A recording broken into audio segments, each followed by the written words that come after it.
오늘은 고난주간 특별 큐티 두 번째 시간입니다. 오늘 우리가 볼 말씀은 마태복음 26장 47절에서 68절까지 말씀인데요. 내용은 이렇습니다. 예수님께서 제자 중에 한 사람 가룟 유다의 배신으로 체포당하는 장면이 나옵니다. 12 제자 중에 한 사람이었습니다. 그의 제자 가룟 유다가 예수님을 배신합니다. 그리고 군인들과 신호를 짜서 자기가 입맞추는 사람이 예수님이다 라고 말하고 예수님에게 다가와서 입맞추는 척 합니다. 그러자 군인들이 예수님을 잡죠. 자, 47절과 48절을 먼저 보겠습니다. 말씀하실 때에 자, 어떤 말씀이실까요? 일어나 함께 가자. 이제 십자가를 지실 준비가 되어 있는 상태에 그런 말씀을 하실 때입니다. 12 중에 하나인 유다가 왔는데 대제사장들과 백성의 장로들에게서 파송된 큰 무리가 칼과 몽치를 가지고 그와 함께 하였더라 라고 되어 있습니다. 자, 이것도 또한 아이러니죠. 예수님의 싸움은 칼과 몽치, 눈에 보이는 싸움이 아니라 영적인 싸움인데 지금 이 사람들은 예수님을 눈에 보이는 싸움의 대상으로 생각하고 잡으러 온 겁니다. 이미 접근부터 잘못된 것이죠. 자, 48절에 봅니다. 예수를 파는 자가 가룟 유다입니다. 그들에게 군호를 짜 이르되 내가 입맞추는 자가 그이니 그를 잡으라 한지라. 어떻습니까? 예수님이 느꼈을 배신감이 어땠을까요? 그 충격이 어땠을까요? 어떻게 그의 제자가 스승을 배신할 수 있습니까? 저는 이런 생각이 듭니다. 가룟 유다는 처음부터 예수님의 제자가 아니었던 겁니다. 겉으로는 제자인 척 했을지 모르나 마음은 예수님을 존경해서 따른 것이 아니었다는 것이죠. 조금 자기 이익을 위해서 무엇인가 예수님이 잘 되면 그 옆에서 높은 자리를 좀 차지해 보지 않을까라는 세상적인 인간적인 그런 욕심으로 예수님을 따랐을 가능성이 아주 높습니다. 그런데 예수님을 따르면 따를수록 예수님이 그런 정치적인 목적보다는 섬김의 자리, 낮아짐의 자리, 그런 삶을 선택하는 것을 보고서 배신할 것을 마음에 품었겠죠. 이것이 우리에게도 사실은 적용됩니다. 여러분, 예수님이요, 내 문제를 해결해 주지 않으시는 것 같아도, 나의 이익에 도움이 안 되는 것 같아도 예수님은 나의 구세주이십니다.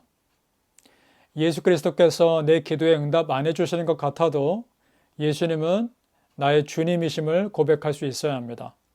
우리가 예수님 믿는 것에 대해서 어떠한 대가도 바라지 않는 것입니다.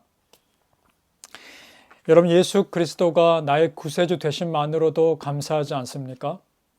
지금 가룟 유다는 자기의 감정적인 생각과 판단으로 예수님을 함부로 평가했던 것이죠. 그러나 그런 사람이 한 사람 더 있습니다. 바로 베드로입니다. 자, 오늘 51절에 보니까 그 예수님을 잡으러 온 사람 중에 귀를 칼로 벤 사람이 한 사람 있습니다. 그 제자 중에요. 51절에 보겠습니다. 예수와 함께 있던 자 중에 하나가 손을 펴 칼을 빼어 대제사장의 종을 쳐 그 귀를 떨어뜨리니, 다른 성경에는 베드로라고 나오죠. 자, 그럼 어떻습니까, 여러분? 베드로는 평소에도 칼을 차고 다녔던 사람이란 얘기입니다. 굉장히 위험한 인물이고 다혈질의 사람이죠. 베드로 역시 세상 일에 대해서 감정으로 반응하는 사람이었습니다. 여러분, 우리 크리스천은요, 세상 일에 있어서는 더욱더 믿음으로 반응해야 합니다. 감정적인 반응은 어떠한 도움도 되질 않습니다. 우리는 가룟 유다만 배신자의 모델로 생각할지 모르나 실제로는 예수님의 다른 제자들 역시 베드로를 포함해서 똑같은 배신자들입니다. 왜냐? 56절에 보니까 이렇게 되어 있습니다. 그러나 이렇게 된 것은 다 선지자들의 글을 이루려 함이니라 하시더라. 이에 제자들이 다 예수를 버리고 도망하니라. 제자들이 다 빠짐없이 예수를 버리고 도망하니라 라고 되어 있습니다. 위기에 처했을 때 그들이 그렇게 따랐던 예수님을 다 버리고 도망갑니다. 여러분, 삶의 결정적인 순간에 믿음을 끝까지 지킬 수 있으십니까? 내가 예수님 믿는 것 때문에 내 생명에 위협이 오고 나의 생계에 위협이 온다면 그럼에도 불구하고 내 믿음을 지킬 수 있을까요? 그런 질문을 하게 됩니다. 예수 믿는다는 것 때문에 내 삶에 손해가 있어도 그 믿음을 끝까지 포기하지 않을 수 있는가? 이런 질문을 하게 됩니다. 여러분, 바라기는 어떤 상황에서도 우리의 믿음을 포기하지 않을 수 있기를 예수님 이름으로 축복합니다. 오늘 말씀을 쭉 읽어나가다 보면서 한 가지 또 충격을 받습니다. 그것은 뭐냐면 예수님을 잡아들이려고 한 사람이 다름 아닌 대제사장이라는 겁니다. 여러분, 대제사장이 누굽니까?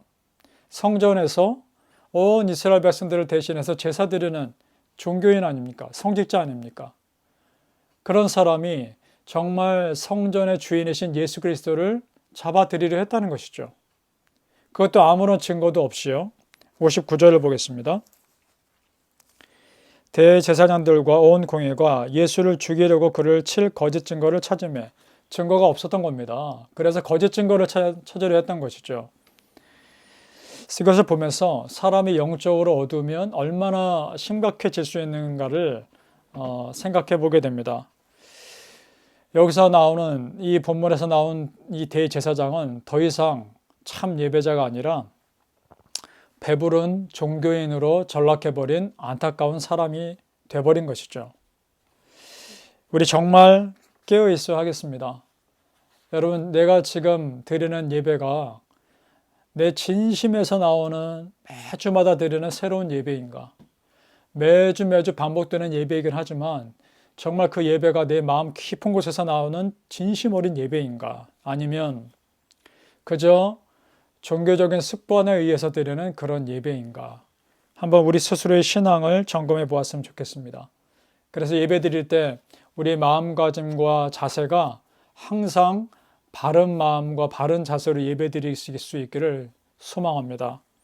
바라기는 순간의 감정이 내 판단을 흐리게 하지 않도록 늘 깨어서 기도하시고 정말 세상 일에 혼란스러울수록 그럴수록 내 감정에 흔들리는 것이 아니라 그럴수록 더 기도하고 더 믿음의 선택을 할 수 있는 사람이 될 수 있게 해달라고 부르짖고 기도하는 그런 깨어있는 신앙인들 다 되시기를 예수님 이름으로 축복합니다.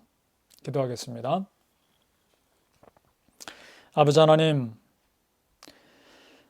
정말 우리의 신앙을 다시 한번 점검해 봅니다. 세상 일에 우리가 노출되어 있을수록 믿음의 길을 선택하게 하시며 기도의 길을 선택하게 하여 주시옵소서.